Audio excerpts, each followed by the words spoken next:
High guys, I am Hiya and welcome back to my channel. আজ আমরা চারজন বার হয়ে পড়েছি বেলপাহাড়ি যাব বলে। বেলপাহাড়ি ঝাড়গ্রাম ডিস্ট্রিক্টে একটা ছোট্ট গ্রাম। এর আগে বেশ অনেকবার আমরা বেলপাহাড়িতে এসেছি, তবে জায়গাটা এত সুন্দর যে বারবার আসতে মন চায়। দুর্গাপুর থেকে বেলপাহাড়ি আমরা বাঁকুড়া হয়ে আসি।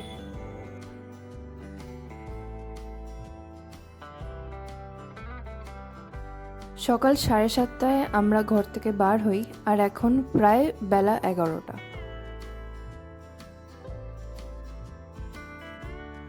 আকাশের মুখ একটু ভার করে আছে, তাই একটু গরমও লাগছে।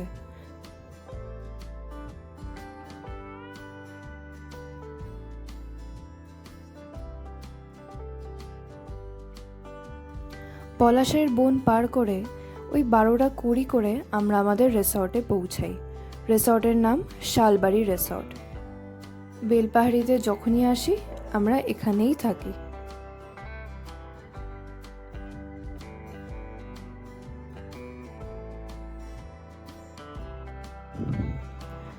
এটা হলো মাড হাউস, আর সামনে দেখতে পাচ্ছেন swimming pool, I love Salbari লেখা। আমরা লাস্ট টাইম যখন পুজোর পর এসেছিলাম তখনও সুইমিং পুলটা বানানো শেষ হয়নি, তাই চান করার সুযোগও পাইনি।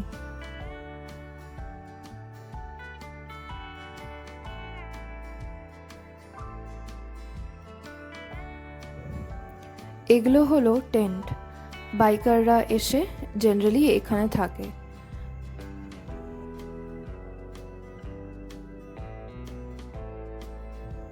এই সামনে নীলটা যেটা দেখতে পাচ্ছেন সেটাও টেন্ট, তবে এসি দেওয়া।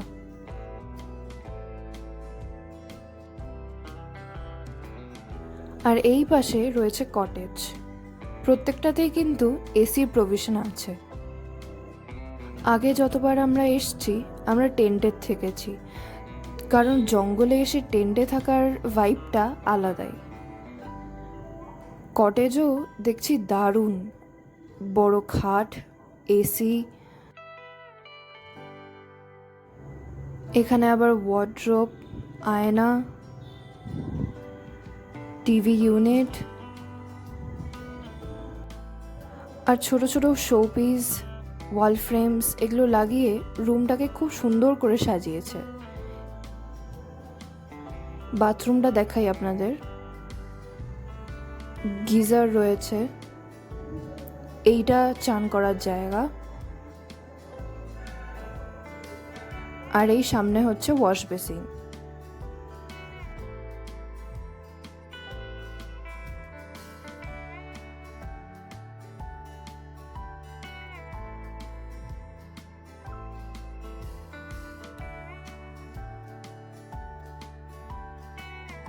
অনেকটা জার্নি করে আসা হলো, তাই ফ্রেশ হয়ে নিয়ে আপনাদের বাইরেটা দেখাবো।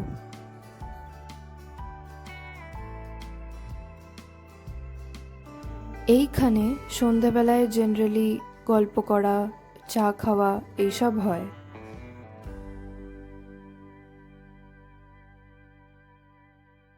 এটা শীতকালে বনফায়ার করার জায়গা। আর এই যে রিসর্টটার ফুল ভিউ।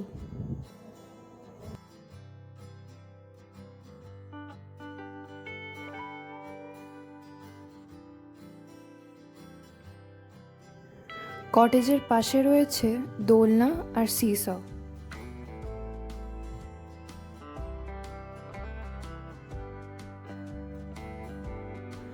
দুপুরে খাওয়া দাওয়া হয়ে যাওয়ার পর মামি পাপারা রেস্ট নিচ্ছে, আর আমি আর ভাই বার হয়ে পড়লাম জায়গাটা ঘুরে দেখবো বলে।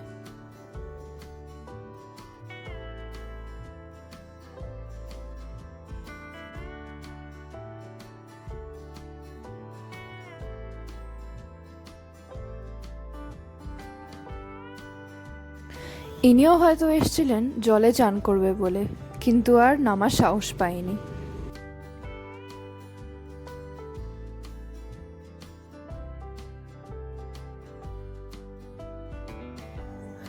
আমার ভাই ওখানে জলের পাশে একটু কেথ মারছিল, আর সেই সময় আমি রেকর্ড করে নিই।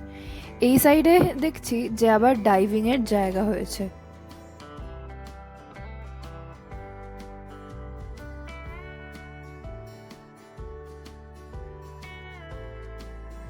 সামনে চাল দেওয়া যে জায়গাটা দেখতে পাচ্ছেন সেখানে খাওয়া দাওয়া হয়, আর সামনের এই ওপেন এরিয়াটাতে পার্কিং। দুপুরের একটু রেস্ট নিয়ে আমরা বার হয়ে পড়লাম লাল জল গুহা দেখতে যাব বলে।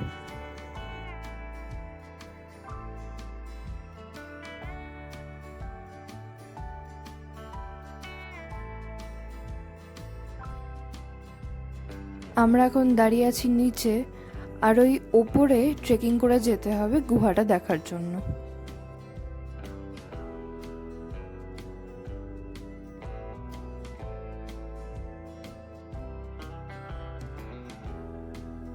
এখানে একটা মন্দিরও ছিল, কিন্তু সেটা বিকেল হয়ে গেছে বলে বন্ধ। হাফ রাস্তা উঠে আসার পর এই হলো ভিউ। আরও অনেকটা উঠতে হবে, তো চলুন যাই।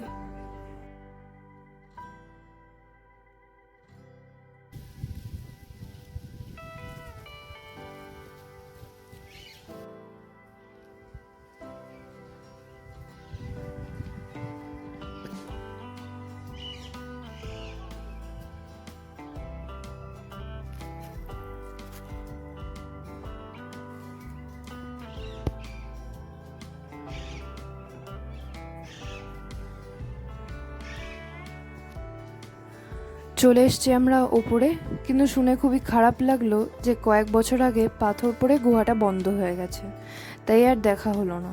কিন্তু ওপরে উঠে এসে এই সুন্দর সানসেটটা যদি না আসতাম খুব মিস করতাম।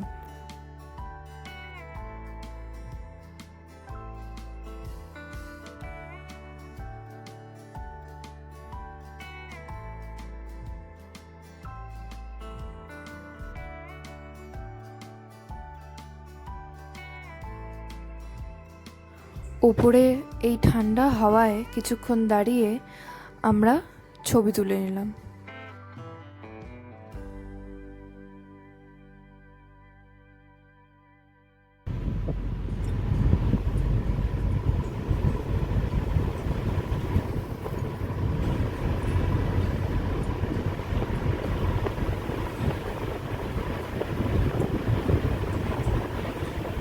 রিসর্ট ফেরার পথে একটা জায়গায় দাঁড়ালাম চা খেতে।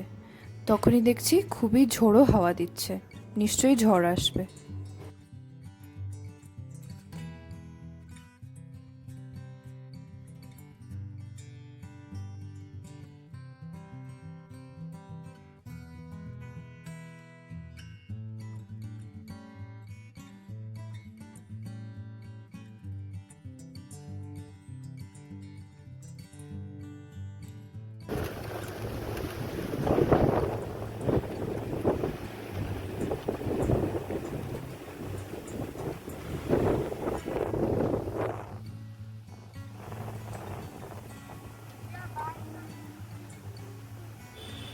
আমরা যখন হোটেলে এসে পৌঁছাই তখন অলরেডি বৃষ্টি শুরু হয়ে গেছে, তাই চিকেন পাকোড়ার সঙ্গে আমাদের ব্লগটা এখানেই শেষ করছি। নেক্সট ব্লগ খুব জলদি আসবে। Till then, by.